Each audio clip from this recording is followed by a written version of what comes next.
Ini cerita pengalaman saya mencoba menemukan kebahagiaan sejati dari dalam diri saya sendiri. Kebahagiaan sejati adalah sesuatu yang kita semua cari, tapi seringkali kita mencarinya di tempat yang salah. Kita sering berpikir bahwa kebahagiaan bisa ditemukan melalui harta benda, status sosial, atau pengakuan dari orang lain. Tetapi, apakah itu benar-benar membawa kita ke kebahagiaan sejati? Banyak orang menghadapi tantangan dalam mencari kebahagiaan karena mereka terlalu fokus pada faktor eksternal. Mereka berpikir bahwa jika mereka memiliki lebih banyak uang, lebih banyak teman, atau lebih banyak pengikut di media sosial, maka mereka akan bahagia. Tapi kenyataannya adalah bahwa kebahagiaan tidak dapat dibeli atau diperoleh melalui faktor eksternal. Kebahagiaan sejati harus datang dari dalam diri kita sendiri. Ketergantungan pada faktor eksternal juga bisa menyebabkan stres sehari-hari. Kita sering merasa tidak cukup, tidak berharga, atau tidak bahagia karena kita membandingkan diri kita dengan orang lain. Kita lupa bahwa setiap orang memiliki perjalanan hidup yang unik dan tidak ada yang sama. Kita perlu menghentikan perbandingan dan fokus pada potensi diri kita sendiri. Stres juga bisa menyebabkan kita kehilangan fokus pada apa yang benar-benar penting. Kita sering terjebak dalam rutinitas sehari-hari dan lupa untuk menghargai hal-hal kecil yang membuat kita bahagia. Kita perlu mengambil waktu untuk refleksi diri dan mengingat kembali apa yang membuat kita hidup.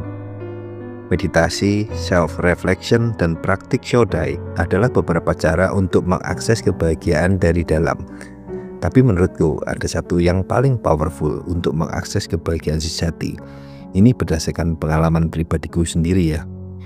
Meditasi bisa membantu kita menghilangkan stres dan fokus pada saat ini. Self-reflection bisa membantu kita memahami diri kita sendiri dan mengenali apa yang membuat kita bahagia. Sedangkan Shodhai membuat kita memunculkan 4 sifat kebahagiaan sejati, yaitu kuat, suci, bebas, dan tenang. Sekaligus bisa menemukan sumber ketidakbahagiaan dari ketiga masa lampau, masa sekarang, dan masa akan datang. Shodhai tidak hanya membantu kita menghilangkan stres, tetapi juga membantu kita meningkatkan kesadaran diri. Dengan menjalankan Shodhai, kita bisa memahami apa yang membuat kita bahagia dan apa yang membuat kita stres langsung dari akarnya. Kita bisa menggunakan kesadaran ini untuk membuat perubahan cara pandang kita dalam melihat problematika hidup. Perubahan pola pikir akan merubah sikap kita sehari-hari, otomatis akan merubah pengalaman hidup dan kebahagiaan seseorang. Ketika kita mengubah cara kita berpikir dan bersikap, kita bisa mengubah cara kita menghadapi tantangan hidup. Kita bisa menjadi lebih bijaksana dalam mengambil sikap, lebih berani, dan lebih bahagia. Kita semua memiliki kemampuan untuk mengubah hidup kita dan meningkatkan kebahagiaan kita. Kita perlu mengambil kesempatan untuk refleksi dan mengingat kembali apa yang membuat kita hidup. Kita perlu mengambil tindakan untuk membuat perubahan positif dalam hidup kita. Perubahan hidup tidak harus besar, tetapi bisa dimulai dengan hal-hal kecil. Bisa kita mulai dengan melatih cara terima suasana kita dengan dasar untuk kebahagiaan terhadap sesama manusia. Melalui panca indera, kita menerima rangsangan dari luar diri kita, lalu masuk ke pikiran kita. Perasaan jiwa kita akan menentukan tindakan yang akan diambil terhadap rangsangan yang kita terima.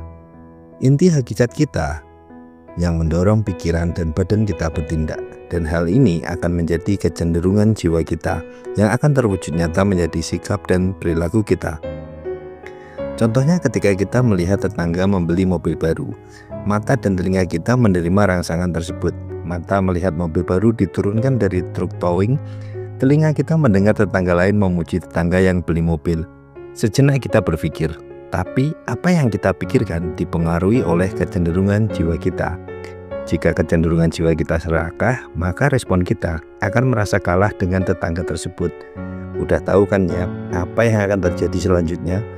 Kalau kecenderungan jiwa kita sombong, kita pasti gak mau dikalahkan, lalu bilang, aku juga bisa beli mobil yang lebih bagus dari itu, tapi buat apa? Gak penting kali. Itulah penyebab kita sulit sekali mencapai kebahagiaan sejati. Kebahagiaan sejati hanya bisa kita capai jika dasar kecenderungan jiwa kita untuk membahagiakan orang lain, peduli dengan orang lain, dan ingin sama-sama berubah ke arah yang lebih baik. Sampai di sini dulu pembahasan menemukan kebahagiaan sejati dari dalam diri saya sendiri. Semoga bermanfaat, dan jika ada hal yang mau didiskusikan, bisa tulis di kolom komentar.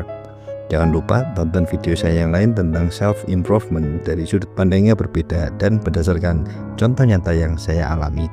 Salam.